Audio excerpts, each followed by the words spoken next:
He's 1,000 years old, and now he's just an ornament in my living room. Ooh, I love it. He's 1,000 years old, and now he's just an ornament in my living room. Ooh, I love it. Huh?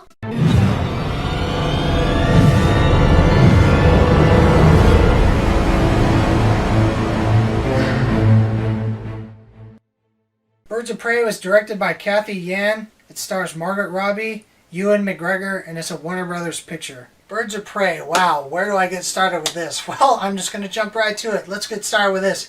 This movie sucked. The trailers, if you thought the movie looked terrible, you are correct. The trailers don't do anything to manipulate the audience and try to make it look good.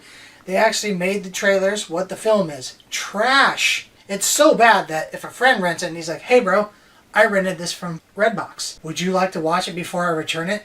Say no. Don't even watch it for free. I'm trying to save you 2 hours of your life. The trailers are correct as hell on this one. If you thought the movie looked bad, it is. What's crazy is it's worse than the trailers make it out to be. So in that, the film is so bad, everything I want to talk about is a spoiler, so I have to warn you up front right now. We're just going to jump right into spoilers. So if you were just curious about a quick review, if it's worth seeing, no. We're going to jump into spoilers. Right now I'm going to tell you why it's so terrible. Let's get to it. There's a scene that they spend 5 minutes on, focused on this sandwich, this egg sandwich, and she keeps trying to eat it. She runs into issues, and she's like talking about how good the sandwich is, and then she gets tackled by a police detective, and they show the sandwich spinning in slow motion, and she's like, no! And I'm just thinking, we are focused on a fucking cheese sandwich. They focus on a fucking sandwich. Do you understand me? A cheese sandwich. Another very big gripe I had was the fighting style. I know that the person that did the choreography for the fighting was the John Wick creator, and I thought the fighting was good. It's just the way it was presented. I understand that this is a Batman movie and it's superhero related, and I have to bend reality a little bit. I have to suspend reality in some form.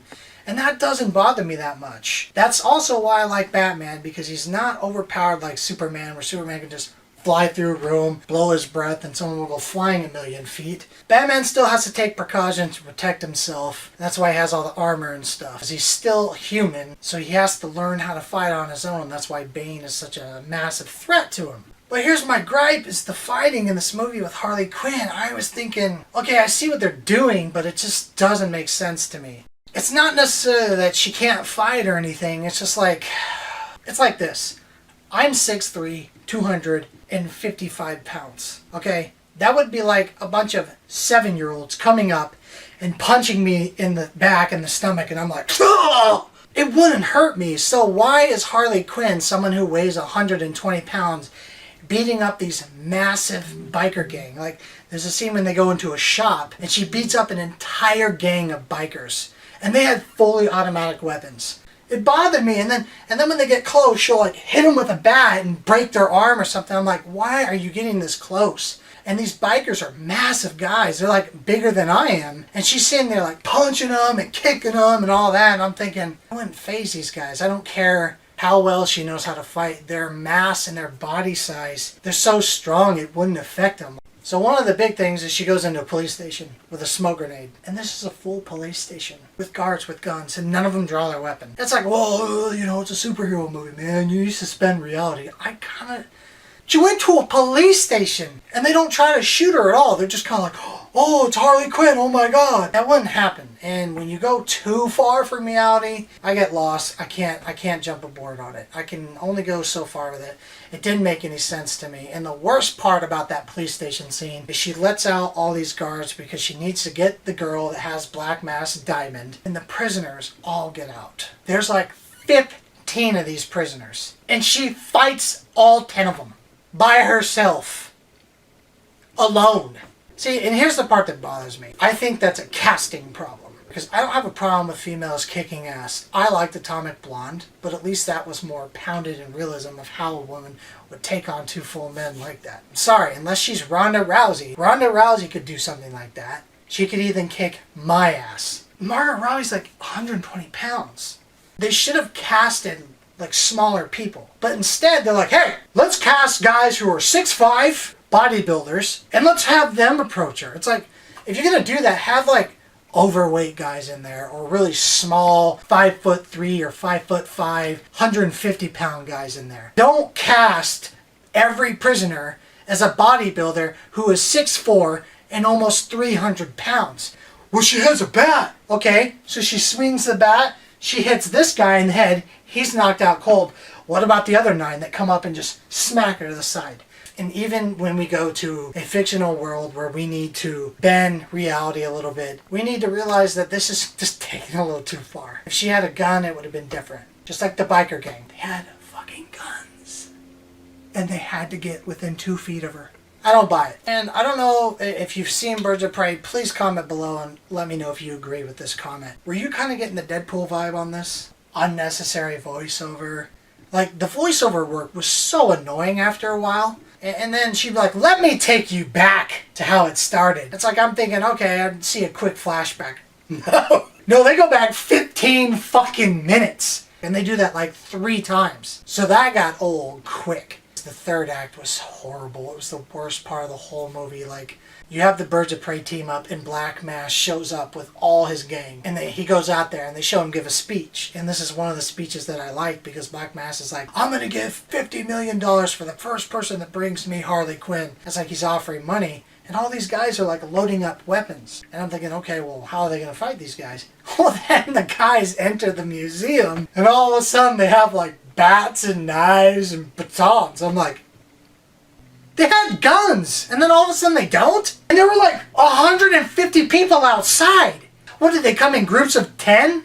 Like, okay, guys, it's just me now. Bring in the other 10. You have no idea how fucking stupid that is if you actually think and stop just for a minute and think about how dumb that is. There are 150 people outside loading up shotguns, handguns. All of a sudden, when they come into the museum, holding bats and knives. Am I the only one that noticed this? So I want to save this for last because I really like Black Mask in the Batman universe. He's a villain that I like a lot. First off, he wears the mask for less than a minute, which made no sense to me. He never wears the white suit with the black mask. If he's not wearing his mask, you might as well call him Fred Noodle. You can show characteristics, but they didn't even want to do that. Instead, they're like, let's bring Saz into the picture, and then let's bring Black Mask into the picture, and let's have them have a homosexual relationship. It's like, why? Why is this the focus? You think if I go see an Avengers movie, I'm like, I wonder if Captain America likes boys or girls? So you're going to tell me that Black Mask went from this... You had your shot, Deathstroke. But you're not the only assassin in town.